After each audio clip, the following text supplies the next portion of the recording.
Living through winter as a kid was quite the new moon day #1. This is also a good refresher for me. Looks like we have that issue too, but let me tell you, I'm 31 right now, okay? 28 or 29 when I really learned what it meant to set boundaries. We always tell each other everything. Why are you not telling me now? Hello everyone, welcome back to the channel. It is Thursday, so let's catch up on some stuff. Let's do our dailies. Let's take a look at the news that we have regarding the new moon event as well. But first, let's see what our Snorlax is growing up to. It is now Ultra 5, so I am one more rank away from being Master 1. So we're making like slow progress. I'm not really in a rush for anything truly, and I'm just kind of taking it easy during this relaxing week of no events going on. So really I'm just trying to raise the area bonus. But my Orion the Umbreon triggered their skill twice. So this is my overnight berry team, and as you can see, I don't really have a dedicated overnight berry team that has a favorite berry typing from the tundra. This is a skill specialist. It does have berry finding, but not a dedicated berries specialist, you know what I mean? Right, so we picked everything up. Let's go into our box. Let's switch out our team into our ingredient finding team. I thought I would not be using my Skeledirge as much as I am, but seeing as the tea takes quite a bit of apples, I'm finding myself having my apple farmer on my team more often this week. But without further ado, let's go into our Wednesday night sleep research. This is sleep session 669 for Wednesday the 21st. My Snorlax got 8 hours of sleep.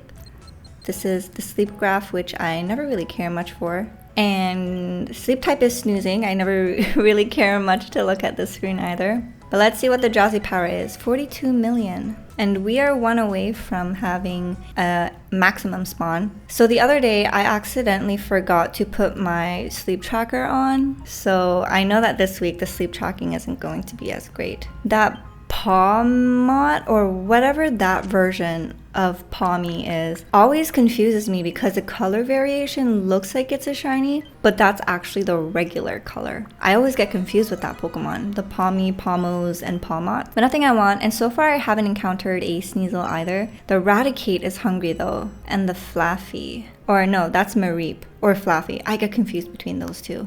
But you know what? I actually don't have Eradicate. I have caught Rattatas before, but I've never raised them into Eradicate. So you know what? Let's just give it to the Eradicate. Let's see whether or not it's a big hit or critical capture and have that added to the dex. But it is not a critical capture. It was a big hit because it's hungry. So I said that without thinking, but yeah, that's pretty much it for today's sleep session. And for the night that I missed adding my sleep, I actually decided to just take a long nap to recover from that, and I didn't put in a sleep session. So I probably should have, thinking back, but the reason why I did a long nap was because my team that was with me overnight, they had no energy. So I was really just thinking about like, how do I top off their energy ASAP? And I think when you add it in manually, it doesn't recover their energy. At least when I've done it twice in the past, it didn't. So I don't know, maybe I'm just doing something wrong. But sneaky snacking, this is a strength that I was given during my overnight team. But let's feed our Snorlax some breakfast. We are going to make some neroli tea, which is almost surpassing my Lovely Kiss smoothie. Lovely Kiss smoothie is level 57. My neroli tea is level 53. And as you can see, neroli tea is going to outpace the other dish. So I am running a little low in terms of the ingredients that I want to use for filler.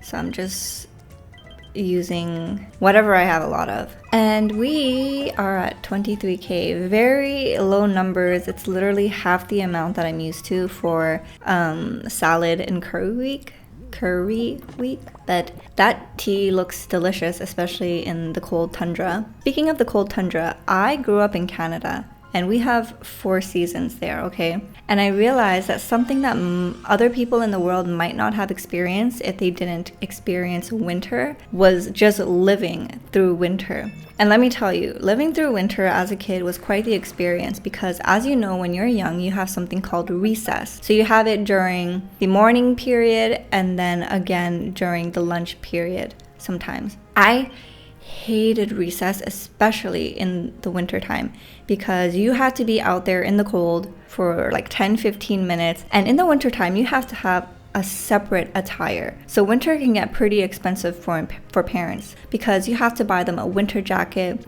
a toque or a hat, mittens, gloves, snow pants. Snow pants was a huge one because you might have kids that want to play in the snow, or even if they're not playing in the snow, you need the snow pants to keep them warm, okay? Let me hold that thought a bit. We're gonna get back to the snow pants stuff later. Let's take a look at the new moon day thing, because I realized I didn't really go into this the last time we were catching up on news, but let's take a look at the outline. So new moon day number 1. This is also a good refresher for me.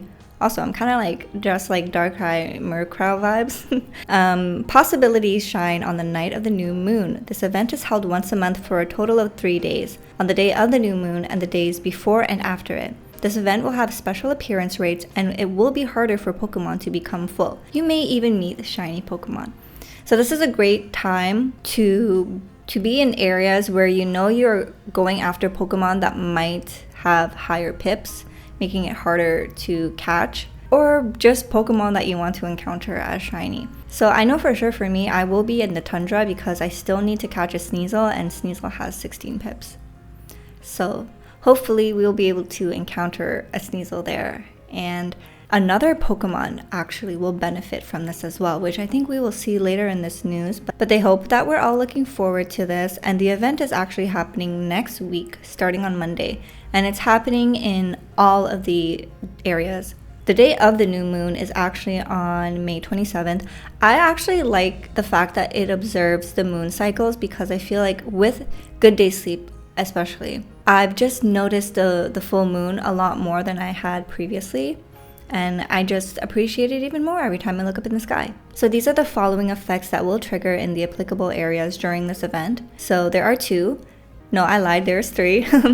So all day certain Pokemon will be more likely to appear during your sleep research. Pokemon won't get full easily during the first snack time of the day, and you may even meet shiny Pokemon. So it only applies for the first sleep session of the day. So if you take a second sleep session, that will not count. But I will add that it doesn't mean you shouldn't take away naps altogether. There will be instances where you might even benefit from taking a nap. For example, let's say your first sleep session, you encounter a Sneasel and you're so close to getting it caught, but then it's like 3 Pokebiscuits away or like 1 Pokebiscuit away. It might be worth your time to take quite the lengthy nap. I think you'll need to take quite the lengthy nap for it to appear again. Unless you have an incense, then that works as well. And then you could catch it. But I think unless you know what you're doing, you might not want to take a nap. But if you want to just encounter more Pokemon in order to unlock sleep styles, you might want to do that. Although usually the nap sessions, you have to take them pretty long anyways if you want to achieve that goal. So yeah, that's why I say if you know what you're doing, do it. But if you don't know what you're doing, maybe not. But I think at the very least, even if you don't know what you're doing, taking a nap might be something that would be of interest to you, because if you take a nap, you encounter more Pokemon, which means you may even meet shiny Pokemon, as you see over there.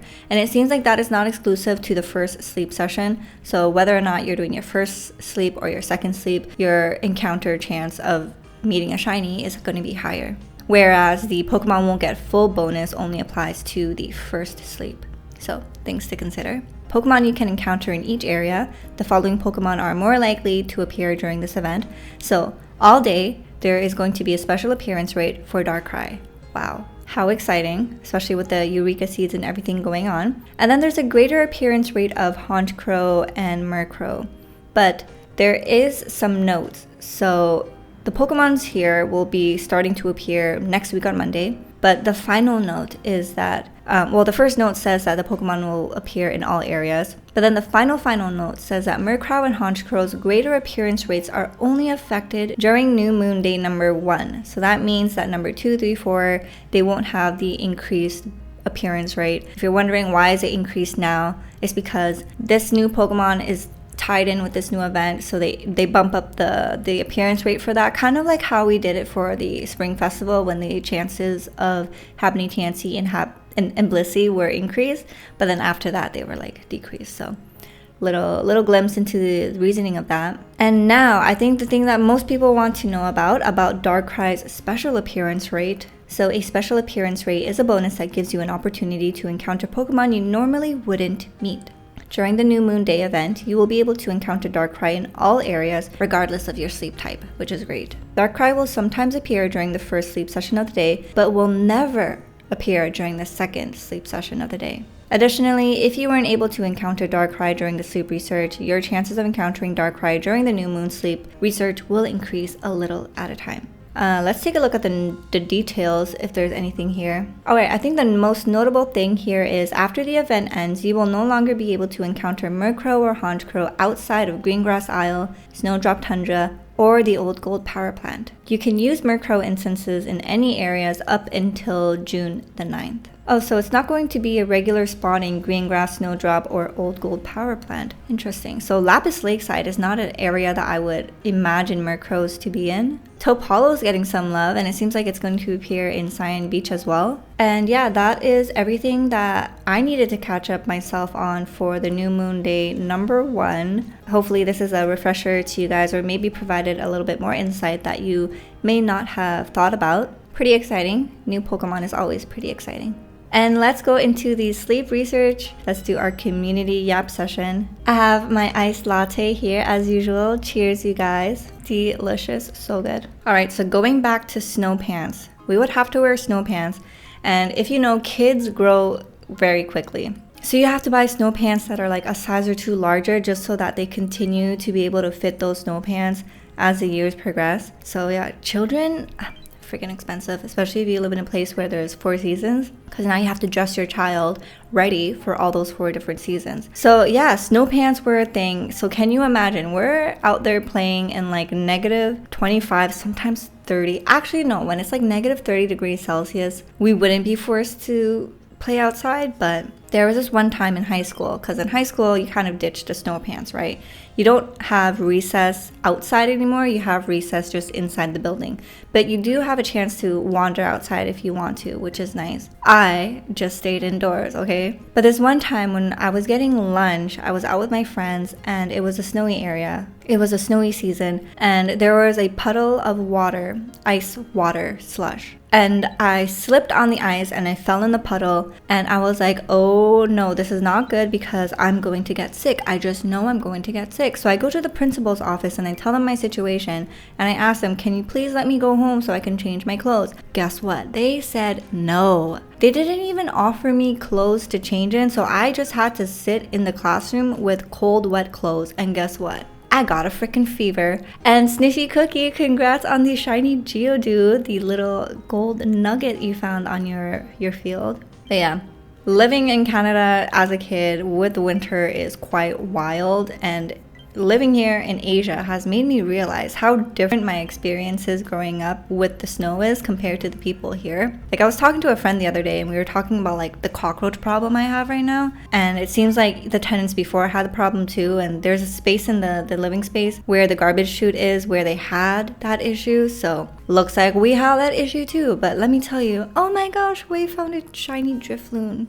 So cute. Let me tell you, in Canada, I rarely had to deal with any bug issues, like no cockroach or anything. Oh, my boyfriend found me asleep like this morning, and he was like, why are you so straight? And I was like, I'm like a kitten jumping on a trampoline. But yeah, Canada, I barely had to deal with any like bug issue, especially because come winter time, it's too cold for those bugs to be alive, you know? So that was like a nice bonus. Here, all days of the year, bugs, flies, drain flies too. I never really had to deal with drain flies, so that is new.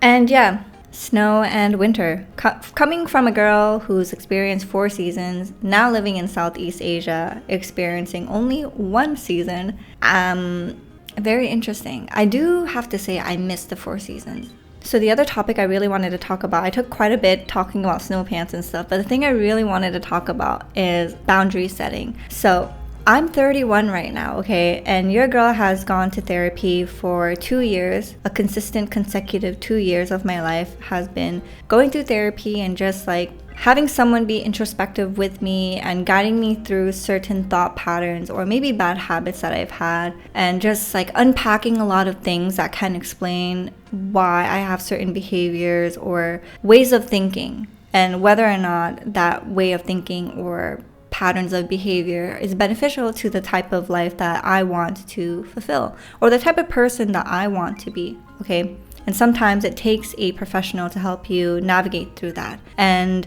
I know that for a lot of people, especially in Asian culture, there's a huge stigma behind therapy where it's like you have to be mentally crazy to resort to therapy, whereas in the West, it's kind of more widely accepted as a supplement to maintaining good mental health. The same way we go to a dentist to get our cleaning to remove all the plaque and, get stuff done on our teeth, or you go to a doctor just for regular checkups, you get your blood drawn to see if there's anything going on. Most people neglect the mental, and the mental is really going to affect the way you view yourself and you view the world.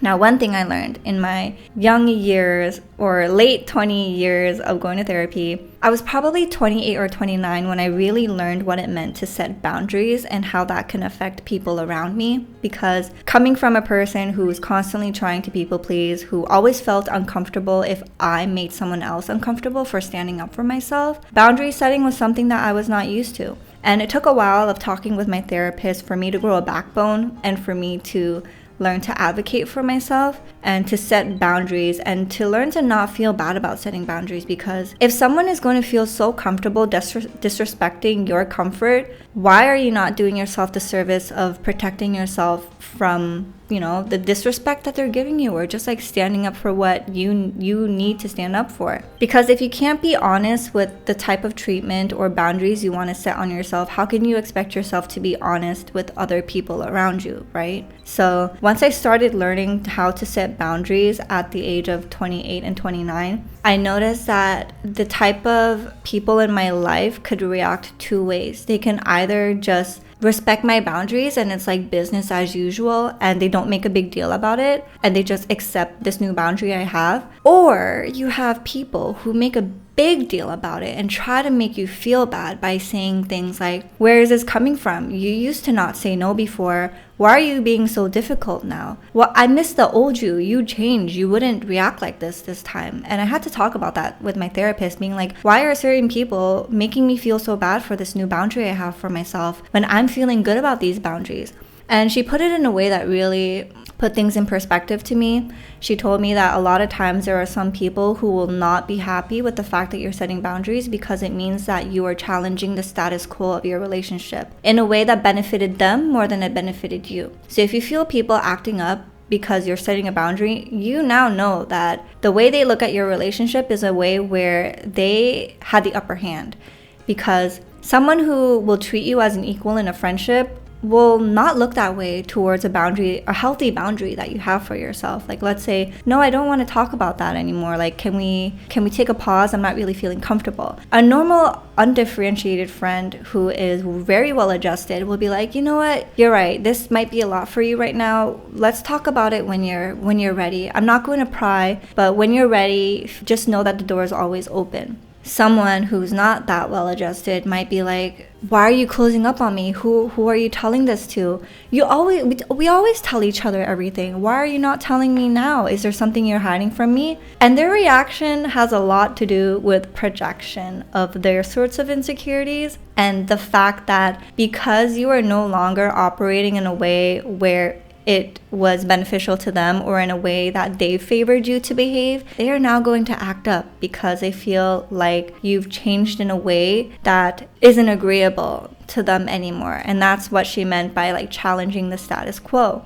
And those are the type of friends that you really have to take inventory on and say, like, think whether or not it is a relationship moving forward that you think is going to be beneficial for your life. And I don't mean it in a way where it's like only be friends with people if they bring value into your life, because then we're getting into a conversation that's kind of like a little bit toxic in mentality, because there's a certain sphere in social media that advocates for that, and I don't really entirely subscribe to that idea. What I do believe in is that if people have toxic tendencies and unhealthy habits that directly affect your mental health and well-being, it might not be a relationship that is worth building upon, and you could just quietly like bow out of their life, or give them closure if you want, tell them like, hey, this friendship isn't working out for me. Honestly, who really does that nowadays though? Like friendship breakups? Most people I know just like quietly bow out of each other's life and that's it. But yeah, all that to say, when you start setting boundaries, don't be surprised at the negative reaction that some people might give towards you. But at the same time, I want to be here to tell you, don't let them make you feel bad. The feeling is valid because you're not used to it and you feel like you're doing something bad and you feel like you're causing a ripple or like adding a little pebble into your friendship. But you have to stay true to what you need for yourself. And if your friend can't respect that and be happy for you, then maybe they aren't really a friend, because friends should always strive to see you become a better version of yourself. Like when I had some of my friends notice how I'm setting boundaries, they weren't like, oh, you changed, like it was so easy to pick on you before. No, they were like, bitch, good for you. Good for you. You have a backbone now. I'm so glad you're standing up for yourself. Like even if it meant standing up to them and stuff. And those are the type of friends you want, you know, the type of friends that aren't just going to expect you to be like yes to everything to them. You know, friendships should challenge you. Friendships should not have this pettiness to it where your friends like passively aggressively give you attitude because they're upset with something about you and they don't want to talk to you about it, but then somehow it's your fault and they believe that the mistreatment they're giving you is warranted. Like all those mental games, you get to a certain point in your life where you just don't have the time for them. Like it just drains your energy, and then you ask yourself like, wow, this is mentally taxing being friends with them. Is it really worth fulfilling? Is it really worth continuing this friendship when they're being such a shitty human being? And on top of that, it's just like sometimes you have friends and they've been friends for you for so long. You've been through the thick and you've been through the thin, and then you go on your journey of like figuring out who you are, what you like, what you don't like, what your boundaries are, what your values are, you know, the values that you set for yourself, not the ones that society gives to you. And then you start to realize that some of your friends that you have like really strong connections with actually are not that great of a human being. And you get into this weird situation where it's like, wow, we've just been through so much together, but now I'm realizing like they're kind of a shitty person, you know. And it's okay for those realizations to happen. And you know, it's a sucky thing to go through as well when you come to the realization that your good friend is actually a terrible person. And you can't change people. I don't think it's your place really, unless it's like they ask you for it. But when you come to someone pointing out every flaw towards them, it's a natural reaction for people to get offended or be defensive if they weren't seeking that sort of information, if they're not open to hearing that sort of information, or if they've just never been told to their face the things that are wrong about them. Some people have a really hard time accepting criticism, but at the same time, you don't want to give like unsolicited advice or criticism either. You know, I think the mistake that we make sometimes is that when we have truly figured ourselves out, it's only natural that we want to help others to realize the things that we've realized when it really isn't our place to do so, because they need something to happen in their life for them to seek that or realize that for themselves the way that it happened for you, you know? And for some people, you might say like, oh, well, knowing what I know now, I wish someone came to me when I was younger and acting like a fool to tell me these things. And really think about it. Would you have been that open to hearing all the shitty things about yourself at that age when you weren't in the right mind space? So that's why it's like you have to be in such a safe environment to move forward with that, which is why I did so with therapy, because it was much easier hearing my faults in therapy in a space that was safe instead of in a space outside of therapy with people who know me, and things might get like a little more tricky or you just take things more personal hearing it from someone else sometimes too. But yeah, once you work on that and you learn not to take things personally, you learn to like let go of things and stuff like that, life is just much more light. And you know, it goes back to that thing I told you before where like if a snake bites you, don't go chasing after that snake, telling it all the reasons why you didn't deserve it. Just let that snake slither away while you heal from the poison of its bite. That was something that I really had to learn in my late 20s. And once I've learned to just let go of the things that weren't really helping me out in life and embracing the things that I need to do because it was going to make me feel better even though I don't want to do it, I just started feeling so much happier as a person. And I started feeling a lot more confident in my choices, a lot more confident in what I believed was right for me. And the great thing about being human is that your mind can change. So even though I was on my therapy journey for 2 years, and I thought I was in a really good place, which I was, my values and thoughts still have evolved throughout the 2 years that I've been with my therapist, and that is totally fine. I feel like it's not a bad thing to change. Actually, recently, I've been told by several people, like, you've changed. And depending on the type of person they are, I'd either be very happy with that remark or low-key offended, because it's like, you can tell it's coming from a place where they wish you were the person you were years before, because maybe they are still rooted in the past. Kind of like how when certain people peak in high school, And now that you have matured a little in life and value things a little differently, they look at you like, oh, you're a boring person now. But I think when you hear stuff like that, don't let it get to you too much. Like, just ask yourself, do you really want to be the person or in the place you were a couple years ago? And I can confidently say I'm much happier with my life and who I am as a person now compared to who I was back then. At the root of who I am, I'm still the same. I still have the same hobbies, same sense of humor, and the same way that I speak and everything. I feel like when people say that they miss who you were because you change, it's more so because they are probably held back in a period of their life that they haven't been able to move from, and they missed it when you were in that part of their life. So just take it more as like they're missing your presence, and I guess it just feels a little more lonely for them being in that position where they are now, since they haven't been able to move from where they are, Although every situation is different. I mean, what do I know? I'm just a girl that went to therapy for 2 years, right? But I love sharing what I've learned with you guys, because I know, like, when I look at my demographic and stuff, you guys are like in your 20s as well, either early 20s or late 20s, and I'm in my third decade of life. I'm 31, and what a journey life was. Like, I feel like if I were to tell you guys some of the stuff I've done or experienced, you might be like, you have such this clean image, like there's no way. But yeah, girl or guy, like, life is quite crazy, okay? Life is quite crazy, and there's a lot of things in my past that I am very not proud of that makes me cringe or embarrassed. But when you can cringe at your past, it means that you kind of no longer associate yourself with that version of yourself, which is also great. So yeah, I cringe, but at the same time, I'm like, I'm happy that's not me no more. Another thing, learning to be introspective, super, super helpful. And being introspective in therapy, that has helped me a lot. And every now and then I just like to think about my position and whether or not certain thoughts and values still align with what I agree with. And going back to what I said before, where it's okay to change. Like, even if I have certain boundaries now, they might change in the future, and that's totally okay. Because think of it this way, you're watching an anime, you have your favorite character, and they're just so stinking shy and quiet in season 1. And you might grow a fondness for that character because you're like, it's so sweet, I want to protect her. But at some point in season 2 and season 3, if she's not showing any character development, you're going to be like, girl, this is getting boring. Like, where's the growth? Where's the character development? And when it comes to character development, don't ever think of it as a straight line going up. It goes like this. And sometimes there's huge dips. And then there's like highs again.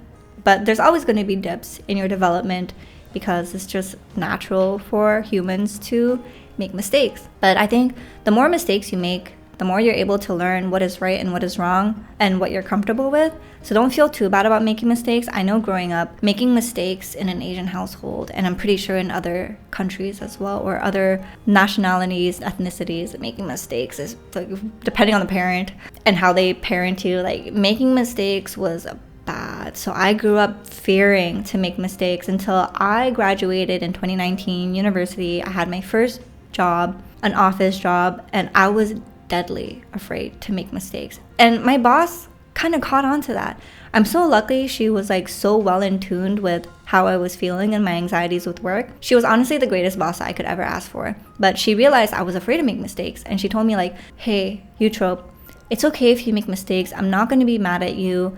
Like, when you make mistakes, you learn. And that was really the moment to me where I'm like, wow, It's okay for me to make mistakes. Like, I'm not going to be yelled at. I'm not going to get in trouble. She's not going to fire me. I'm not going to lose my job. And it made me less afraid to make mistakes and go to her when I made those mistakes. And it was actually more beneficial for me to go to her when I made those mistakes, because then she would correct me or guide me in the right way. So yeah, when it comes to life, like, making mistakes, it sucks. But you know, you pick yourself up, you learn from the mistake. And it only becomes a real issue if you didn't learn from the mistake and you actively decide to do the same thing again, hoping for a different result, because at that point that's like insanity. But yeah, I hope you guys enjoyed this ramble session, and I hope it inspired you a little bit as well, whatever you're dealing with in life right now. Or maybe if you have like friends in this situation too. Sometimes as friends, we have people in our life that are very important who are going through difficult situations, and I feel like as a friend, it's so natural for us to want to help. But what I've learned,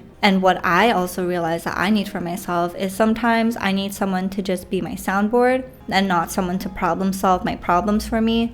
Because when you're giving people solutions like, oh, did you try this? Did you try that? You're kind of implying to the person like they couldn't have thought about it themselves, or, you know, like maybe they have already thought about it, you know, maybe they already took the time to think about what they're going to do. But right now, what they really need is just someone to vent to and someone to listen to them. So if you're not sure what your friend is needing, just say like, I'm so sad that you're hurt right now, and I want to be there for you in the way you need. Do you want me to be your soundboard, or do you want me to give you advice? And I feel like for some people, they might be like, ew, that's so robotic. But I feel like the more you learn to communicate well, the more tools and phrases like this are actually very important. And you don't really look at it as like a ew, but more as a, this is a great sentence to say, and this is going to really, you know, help me be there for my friend or my partner or my sister, my brother, my uncle, whatever. So yeah, before you just jump the gun on telling people advice, just be like, do you need me right now to just listen to you, or do you want me to give you my point of view and advice? And that is the final thing I'm going to say.